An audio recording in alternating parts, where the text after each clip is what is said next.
Welcome to the Banker Lamp. Please enjoy the video. In this video, I will explain how to change the oil on your Lincoln Navigator. Before you begin, safety is paramount. Always gather all your tools and the correct new oil first.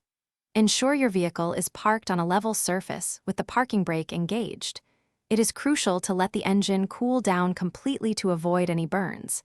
If you need to lift your Navigator, always use sturdy jack stands for maximum safety. Taking these initial steps ensures a smooth and secure process. Now, let's drain the old engine oil. First, locate the oil drain plug, typically found on the oil pan beneath your Navigator. Position a large drain pan directly under the plug to catch all the used oil. Carefully remove the drain plug, allowing the old oil to flow out completely. This usually takes several minutes. Once drained, clean the area and reinstall the drain plug securely using a new crush washer to prevent leaks. Proper disposal of used oil is essential. Next, it is time to replace the oil filter. Locate the old oil filter, which is often situated near the front of the engine block. Use an oil filter wrench to loosen and carefully remove the old filter, being mindful of any residual oil.